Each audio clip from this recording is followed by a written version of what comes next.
கார்த்திக், என்னப்பா இந்த நேரத்துல? மனசே சரியில்லைம்மா. நம்ம வீட்டுல ஏமா இப்படி எல்லாம் நடக்குது? என்ன சொல்ற? எனக்கு ஒண்ணுமே புரியல. அந்த சந்தியாவால நம்ம வீட்டுல பல பிரச்சனைகள் வருதுமா. அவளை எப்படியாவது இந்த வீட்டை விட்டு விரட்ட பாருங்கம்மா. நம்மள நம்பி வந்துட்டாப்பா. இருந்த வேலையும் விட்டுட்டு வந்துட்டாளாம். அதான் யோசிக்கிறேன். அவ மேலெல்லாம் இறக்கப்படாதீங்கம்மா. யோசிக்காம விரட்டி விடுங்க. உங்க அப்பா சந்தியா மேல ரொம்ப நம்பிக்கை வச்சிருக்காருப்பா. உனக்கே தெரியாம இந்த வீட்டுல நிறைய விஷயங்கள் நடந்துட்டு இருக்கு. சந்தியாவை உனக்கு கல்யாணம் பண்ணி வைக்கணும்னு உங்க அப்பா ஆசைப்படுறாரு. அது நியாயமான ஆசைதான். அவளை மாதிரி பொறுப்பான பொண்ணு உனக்கு மனைவியா வந்துட்டா நான் நிம்மதியா இருப்பேன். நீங்க நிம்மதியா இருக்க ஏன் நிம்மதியை கெடுக்க போறீங்களா? எனக்கு கல்யாணம் பண்ணிக்கிற ஐடியாவே இல்ல. அப்படியே பண்ணிக்கிட்டாலும் சந்தியாவை நான் பண்ணிக்க மாட்டேன். ஏன்பா அப்படி சொல்ற? சந்தியா லட்சணம் தான் தெரிஞ்சு போச்சேம்மா. எவனையோ காதலிச்சு ஏமாத்திட்டு இப்ப இந்த வீட்டுக்கு வந்திருக்கா. சந்தியா மேல நான் சந்தேகப்படல. ஆனா வீட்டுக்கு வந்தவ போலீஸுக்கு போன் பண்றேன்னு சொன்னா கூட பயப்படாம நின்னானே, அத நினைச்சாதான் எனக்கு சந்தேகமா இருக்குப்பா. எந்த ஆதாரமும் இல்லாம எப்படி நம்ம வீட்டுக்குள்ள நுழைஞ்சு சொல்ல முடியும்? சந்தியா கேரக்டரை பார்த்தா அவ அப்படிப்பட்ட பொண்ணு மாதிரியும் தெரியல. ஏதோ அவளை பார்த்திருக்கலாம், பழகி இருக்கலாம். இதெல்லாம் அவ வயசுல நடக்கிறது தான். ஆனா அவன் அதுக்கும் மேல ஒரு படி போய் 3 மாசம் அது இதுன்னு கதையெல்லாம் சொல்றானே, அதத்தான்ப்பா என்னால நம்ப முடியல. இப்ப அவ ஆராய்ச்சி எல்லாம் நமக்கு எதுக்குமா? அவளை அனுப்புற வழியை பாருங்க. அவளை இப்போ அனுப்ப முடியாதுப்பா. உங்க அப்பாவும் நானும் அவளை பொண்ணு கேட்டு அவ வீட்டுக்கு போறோம். வர வெள்ளிக்கிழமை போலான்னு நாள் குறிச்சு வச்சிருக்கோம். இந்த நேரத்துல அவளை போய் எப்படி வேலையை விட்டு அனுப்புறதுன்னு தான். இல்ல அப்படியே அனுப்புனாலும் உங்க அப்பா ஒத்துப்பா. அவளை இந்த வீட்டுல வேலைக்கே வைக்க கூடாதுன்னு சொல்லிட்டு இருக்கேன். இப்ப அவளை போய் பொண்ணு பார்க்க போறீங்களா? நான் என்னப்பா பண்றது? சந்தியாவை இந்த வீட்டுல வேலைக்கு வைக்க கூடாதுன்னு நீ சொல்ற. அவளை இந்த வீட்டுக்கு மருமகளா கொண்டு வரணும்னு உங்க அப்பா சொல்றாரு. நான் புருஷன் பேச்சு கேக்குறதா புள்ள பேச்சு கேக்குறதான்னு எனக்கு ஒண்ணுமே புரியல. அம்மா, நீங்க ஒண்ணும் கவலைப்படாதீங்க. அப்பா கிட்ட நான் பேசிக்கிறேன்.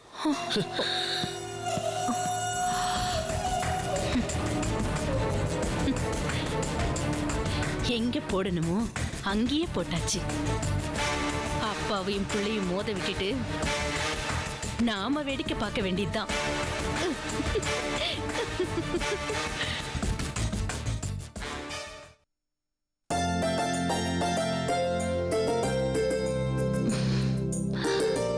எனக்கு எதுக்குமா இதெல்லாம்? நீ கல்யாணம் பொண்ணுமா. இன்னும் கொஞ்ச நேரத்துல மாப்பிள்ளையும் அவர் அத்தையும் வரப்போறாங்க. அவங்க வரும்போது நீ பளிச்சுன்னு இருக்க வேண்டாமா? கல்யாணத்துக்கு நான் ரொம்ப அவசரப்பட்டுட்டேன்னு தோணுதுமா. மனசுக்குள்ள ஒரு பயமாவே இருக்கு. இந்த வயசுல கல்யாணம் பண்ணாம வேற எப்ப பண்றது? உனக்கு கல்யாணம் எப்போ ஆகுமோ எப்படி ஆகுமோன்னு பயந்துட்டு இருந்தேன். ஏதோ கடவுளா பார்த்து இந்த இடத்த அமைச்சு கொடுத்துருக்காரு. அதே மாதிரி எந்த தடங்களும் இல்லாம இந்த கல்யாணம் நல்லபடியா நடக்கணும். நீ சந்தோஷமா இருக்கிறத பார்த்தாலே எனக்கு போதும்மா. நான் கல்யாணம் பண்ணிட்டு போயிட்டா உன்னை பார்த்துக்க யாருமா இருக்கா? அதுக்காக உனக்கு கல்யாணம் பண்ணாம என் கூடவே வச்சுக்க சொல்றியா? பேசாம நீ என் கூடவே வந்துரு. நல்லா இருக்குடி நீ சொல்றது. அம்மாவையும் கூடவே வச்சுக்குவேன்னு சொன்னா எந்த குடும்பமாவது ஒத்துக்குமா? அப்படியே அவங்க ஒத்துக்கிட்டாலும் இல்ல நான் தான் வந்து அங்க இருக்க முடியுமா? என்னம்மா நீ? ஆம்பளைங்க மட்டும் கல்யாணம் பண்ணிக்கிட்டு அவங்க அப்பா அம்மா எல்லாரையும் கூடவே தானே வச்சுக்கிறாங்க. ஆம்பளைங்களுக்கு மட்டும் ஒரு சட்டம், பொம்பளைங்களுக்கு ஒரு சட்டமா? பாசங்கிறது எல்லாருக்குமே ஒன்று தானே? பேசுறதுக்கு நல்லா இருக்கும். ஆனா இதெல்லாம் நடைமுறைக்கு ஒத்து வராது. இதெல்லாம் காலங்காலமா நடந்துட்டு வருது. உன் கைக்கு இந்த மருதாணி எவ்வளவு எடுப்பா இருக்கு தெரியுமா?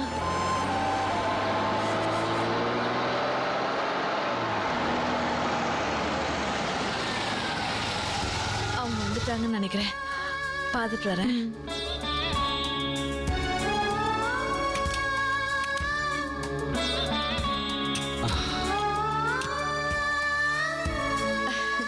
வாங்க வாங்க, உள்ள வாங்க. வாங்க.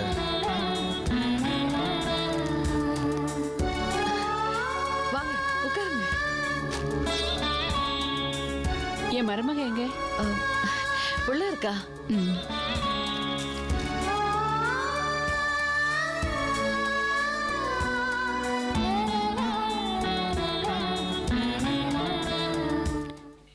நந்தினி, வாங்கத்த. எப்படி இருக்க? நல்லா இருக்கேன். எப்போ எங்க வீட்டுக்கு வரப்போற? எனக்கு தனியா இருக்க போர் அடிக்குது. அவன் போலீஸ்காரன், எப்போ போவான் எப்போ வருவான்னு எனக்கு தெரியாது. நீயாவது எனக்கு துணையா சீக்கிரம் வாமா. சரி, திரும்ப பூ வச்சு விடுறேன்.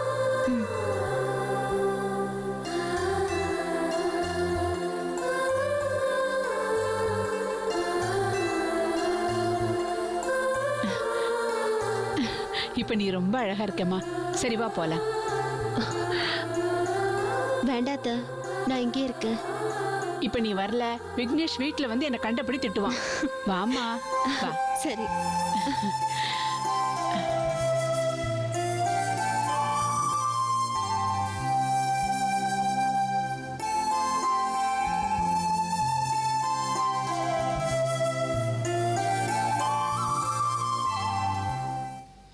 ஒரு தட்டு எடுத்துட்டு வாங்களேன்.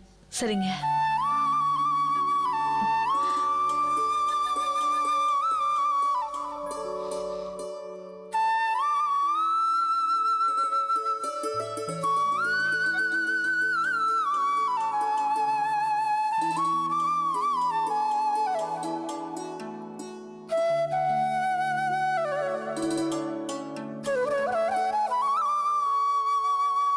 இந்தாங்கம்மா.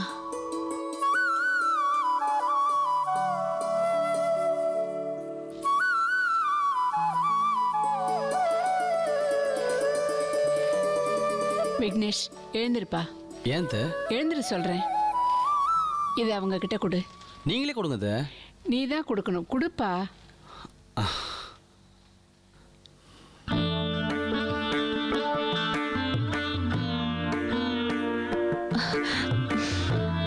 நந்தினி, இந்த புடவை நகையெல்லாம் விக்னேஷ் உனக்காக வாங்கியிருக்கான். பிடிச்சிருக்கா?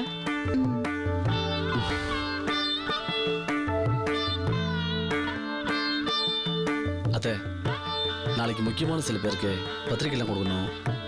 நந்தினியும் கூட வந்தால் நல்லா இருக்கும். கூட்டிட்டு போகட்டுமா? அதுக்கு என்ன மாப்பிள்ள, கூட்டிட்டு போயிட்டு வாங்க. சரிங்க அத்தை, நாங்கள் அப்போ கிளம்புறோம். சாப்பிட்டு போலாமே. இல்லை அத்தை, கொஞ்சம் வேலை இருக்கு, நாங்கள் கிளம்புறோம். நந்தினி, போயிட்டு வரேம்மா. போயிட்டு வரேங்க. சரிங்க. நந்தினி, கிளம்புறேன். வரோம்.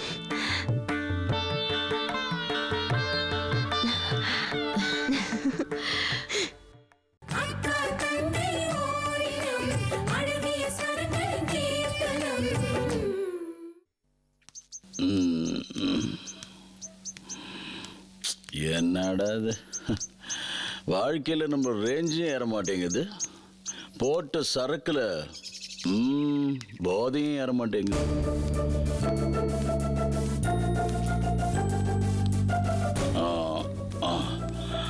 சார், டைம் என்ன சார்?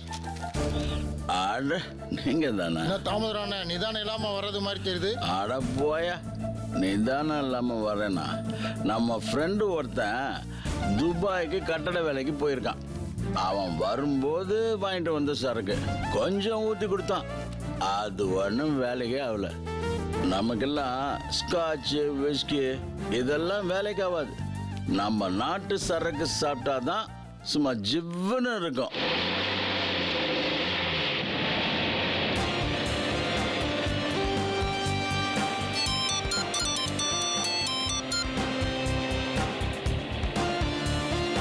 அந்த லேண்டை நம்ம தானே முடிக்கணும். அதுல அதுல எந்த ப்ராப்ளம் இருந்தாலும் பரவாயில்ல, நான் பாத்துக்கிறேன். வர வெள்ளிக்கிழமை என் பேர்ல ரெஜிஸ்டர் பண்ணிடலாம்.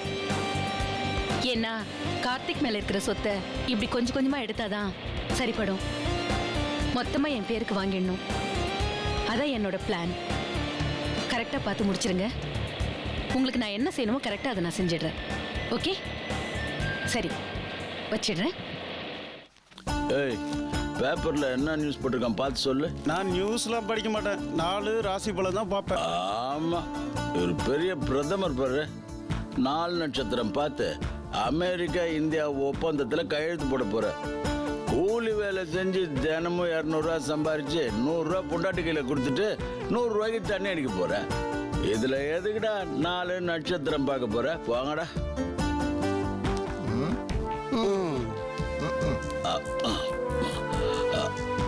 ஆமா, சிம்ம ராசிக்கு என்ன போட்டிருக்கான்னு சொல்லு. உங்களுக்கு தான் நம்பிக்கை இல்லையா, அப்புறம் ஏன்னா கேட்குறீங்க?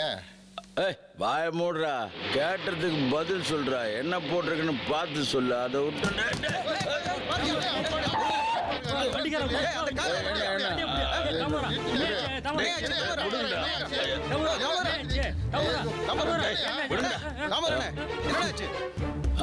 லேசா காயம், ஒன்னாகாது. ஐயோ, என்னாச்சுன்னு தெரியலையே. விடுங்க. ஆமாதுரா, அப்படியே படி.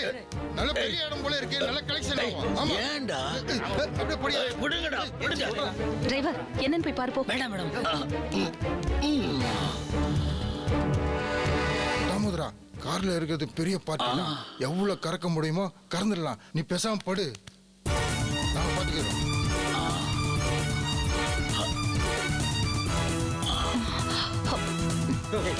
வாடா போலாம்.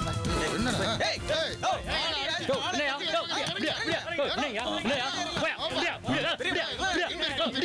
தகராறு எதுவும் பண்ணாதீங்க, பொறுமையா பேசுங்க. அண்ணன் மேல காரை ஏத்திட்டு தப்பிச்சிட்டு ஓடிடியா? அண்ணா யார் தெரியுமா? ஏங்க ரோட்ல ஓரமா நிக்காம வண்டி திருப்பி நான் என்னங்க பண்ண முடியும்? கேளுண்ணே. 4 நட்சத்திரம் பார்த்தா திரும்புவாங்க. இத்தனாம் தேதி இத்தனை மணிக்கு இந்த ரோட்ல திரும்ப போறேன்னு பேப்பர்ல விளம்பரம் கொடுத்துட்டா திரும்ப முடியும். சார் முதலாளிமா வண்டியில இருக்காங்க சார், கொஞ்சம் அர்ஜென்ட் வேலை சார், ப்ளீஸ் விட்டுருங்க சார், சொல்றது கேளுங்க சார். சார் விடுங்க. நில்லு. சார் உங்க மேல தப்பு சார், நீங்க திரும்ப தப்புங்க. ரோட்ல ஓரமா சொல்றது கேளுங்க, விட்டுருங்க. வெளிக்காயம்ல எல்லாம் உட்காயம். ஆஹா, பணம் கொடுத்தாதான் முடியும்.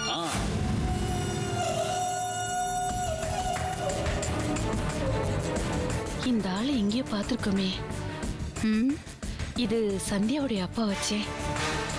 இந்த ஆளை நம்ம கையில வச்சுக்கிட்டா சந்தியாவை வீட்டை விட்டு விரட்டுறதுக்கு ஈஸியா இருக்கும். சார், உங்களுக்கு ஒன்றும் ஆகலையே?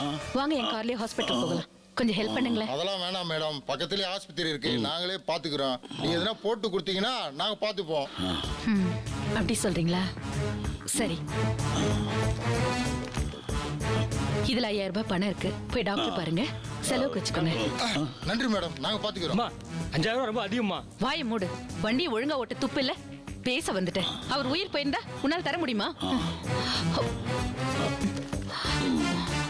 சார், இது என்னோட விசிட்டிங் கார்டு. உங்களுக்கு எந்த நேரத்துல என்ன உதவி வேணாலும் என்ன வந்து பாருங்க. சரிங்க. சரி, வா. சரி.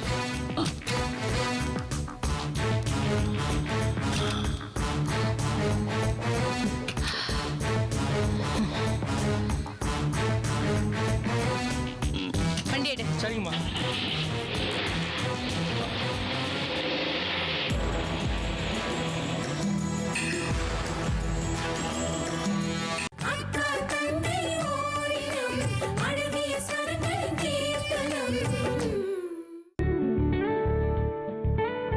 இந்த நந்தினி காஃபி. எனக்கு நீ காஃபி போட்டு கொண்டு வர? ஏன், நான் போட்டு என்ன, நம்ம வீடு தானே. அம்மா இருந்தா நம்ம கிச்சன் பக்கம் போக வேண்டிய வேலையே இல்ல. அம்மா சுகர் செக்கப்காக போயிருக்காங்க, என்னன்னு தெரியல, இன்னும் காணும். ஏன் நந்தினி அம்மாவை தனியா அமிச்ச? நீயும் போயிருக்கலாம்ல. நான் கூட வரேன்னு தான் சொன்னேன், அவங்க தான் வேண்டான்னு சொல்லிட்டாங்க. நானும் வரேன்னு சொல்லிருக்கணும். சுகர் பேஷண்ட் வேற, 2-3 டெஸ்ட் எடுப்பாங்கல்ல, கூட போயிருந்திருக்கலாம். பாஸ்கரை நினைச்சாதான் எனக்கு ரொம்ப பயமா இருக்குக்கா. எந்த நேரத்துல என்ன நடக்குமோன்னு நிம்மதியே இல்லாம இருக்கு. பாஸ்கரோட அண்ணனே எனக்கு புருஷனா வருவாருன்னு கனவுல கூட நினைச்சு பார்க்கல. இருக்கட்டும் நந்தினி, ஒரு வகையில பார்த்தா அதுதான் உனக்கு சேஃப்டி. நீ எந்த தப்பும் பண்ணல, அதனாலதான் கடவுளை பார்த்து இந்த முடிச்ச போட்டிருக்காருன்னு நினைச்சுக்கோ. அதுக்காக இல்லக்கா, நாளைக்கு உண்மை தெரிஞ்சுட்டா எங்க குடும்ப வாழ்க்கையை சேர்ந்து தானே பாதிக்கும். அது மட்டும் இல்லாம தம்பியை கொலை பண்ணிட்டு அண்ணன் கூட என்னால எப்படிக்கா நிம்மதியா வாழ முடியும்? நீ பண்ணது கொலை இல்ல நந்தினி, களை எடுத்திருக்க. தெரிஞ்சோ தெரியாமலோ எல்லா ஆதாரத்தையும் நம்ம அழிச்சிட்டோம். அருண் ஆக்சிடென்ட்ல செத்து போயிட்டான். அந்த சீடியை நீ எரிச்சிட்டேன்னு சொல்ற, அப்புறம் எதுக்காக நீ பயப்படுற? அந்த பாஸ்கரோட அண்ணனை நான் கல்யாணம் பண்ணிதான் ஆகணுமாக்கா? நீ ஏன் அவரை பாஸ்கரோட அண்ணனா நினைக்கிற? ஒரு நேர்மையான போலீஸ் ஆபீசர்னு நினைச்சுக்கோ. அம்மா அவரை பத்தி என்கிட்ட நிறைய சொல்லிருக்காங்க. இத பாரு, நீ எதுக்கும் பயப்படாத. கடவுளா பார்த்து இந்த இடத்த காட்டியிருக்காரு, நீ மறுக்காம ஏத்துக்கணும். சாப்பிட நீயும் குடிக்கா.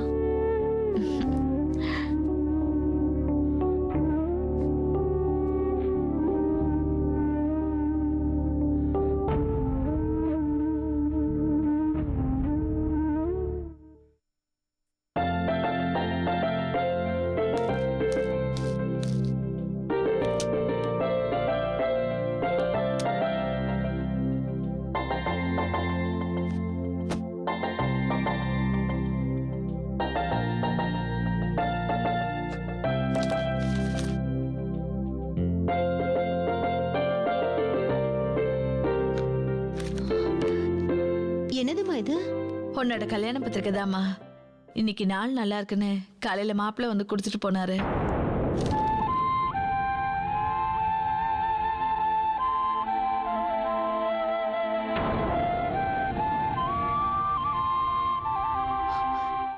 என்னம்மா இது? உன் கல்யாண பத்திரிக்கை தாம்மா. அது தெரியுது, அதுல இந்த ஆளு பேரு ஏன் போட்ட? அப்பா பேரை போட்டாதான் கௌரவமா இருக்கும்னு சந்தியாதாம்மா எழுதி கொடுத்தா. அப்படி அந்த ஆளு நம்ம குடும்பத்துக்கு எந்த கௌரவத்தையும் தேடி தரலையே. தயவு செஞ்சு என் முன்னாடி அப்படியெல்லாம் பேசாத. உனக்கு உன் அப்பா மேல பாசம் இல்லாம இருக்கலாம், எனக்கு என் புருஷன் மேல மரியாதை இருக்கு. இத பாருமா, அந்த ஆளு மேல உனக்கு மரியாதை இருக்குன்னா அதை உன் மனசோட வச்சுக்கோ. அதுக்கு பத்திரிகையில அவர் பேரை போட்டுதான் காட்டணும்னு இல்லையே. அதுக்காக மட்டும் நான் சொல்லலம்மா. அப்பா வீட்டுல இருக்காரோ இல்லையோ, பத்திரிக்கையாவது இருந்தாதான் உனக்கு மரியாதை. அந்த ஆளு பேரு போட்டுதான் அவரு பொண்ணு நானு அடையாளம் காட்டிக்கணும்னு எனக்கு அவசியம் இல்ல. உனக்கு அது தேவையில்லாம இருக்கலாமா? ஊர்ல படிக்கிற 4 பேருக்கு அது இருக்கணும். இல்லைன்னா பத்திரிகையை பாக்குறவங்க கல்யாணம் எங்க எப்போன்னு பாக்குறத விட்டுட்டு அப்பா யாருன்னு பேச ஆரம்பிச்சிருவாங்க. உங்க அப்பா பேரை ஏன் போட்டேன்னு யாரும் கேட்க மாட்டாங்க. ஏன் போடலைன்னு தான் எல்லாரும் ஆராய்ச்சி பண்ண ஆரம்பிச்சிருவாங்க.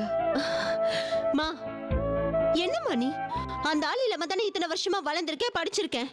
அதே மாதிரி இந்த கல்யாணமும் நடந்துட்டு போட்டோம். பத்திரிக்கையில உன் பேர் மட்டும் போட்டா போதும். உன் அப்பா பேரை போடலைன்னா யாரும் உன்னை பார்க்க மாட்டாங்க, உன்கிட்ட எதுவும் கேட்க மாட்டாங்க. என் கழுத்துல தாலி இருக்கான்னு எல்லாரும் என்னதான் பாப்பாங்க. தாலி கட்டினா மட்டும் போதாது, நம்மள நம்பி வந்தவங்கள காலப்புற வச்சு காப்பாத்தணும். அந்த ஆள் அப்படி செஞ்சிருக்கணும், அப்பதான் இந்த தாலிக்கு மரியாதை. ஒரு பொண்ணுக்கு தாலி இருந்தா புருஷங்காரன் பக்கத்துல இருக்கணும், இல்ல அவ விதவையா இருக்கணும். என்ன மாதிரி ஒரு 2ஆம் கட்டனா இருந்தா பிரச்சனை தாமா. அதுக்காக தான் உங்க அப்பா பேரை சந்தியா ஒரு ஓரமா போட்டிருக்கா. ஏமா, நம்மள கவனிக்காம நம்மள தூரமா வச்ச ஒரு ஆளு பேரு எதுக்குமா நம்ம வீட்டு பத்திரிகையில மட்டும் ஒரு ஓரமா போடணும்? நான் இதுக்கு சம்மதிக்க மாட்டேன். நான் உன்னை கேக்குறேன், இது வரைக்கும் அந்த ஆளு நமக்காக என்னமா செஞ்சிருக்காரு? தான் பெத்த பொண்ணாச்சுன்னு ஒரு நாளாவது என்னை வந்து பாத்திருப்பாரா? சம்பந்தமே இல்லாத ஒரு ஆளு பேரு எதுக்காக நம்ம வீட்டு பத்திரிகையில இருக்கணும்னு நான் கேக்குறேன். உன் மனசுல இருக்க ஆதங்கத்தை என்னால புரிஞ்சுக்க முடியுதுமா.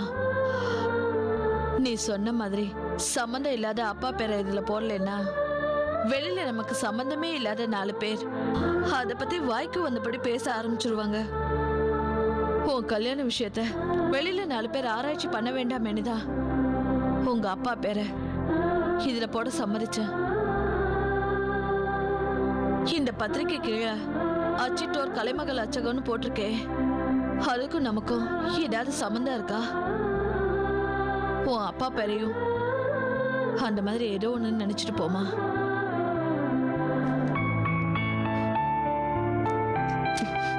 உன்னை திருத்தவே முடியாது.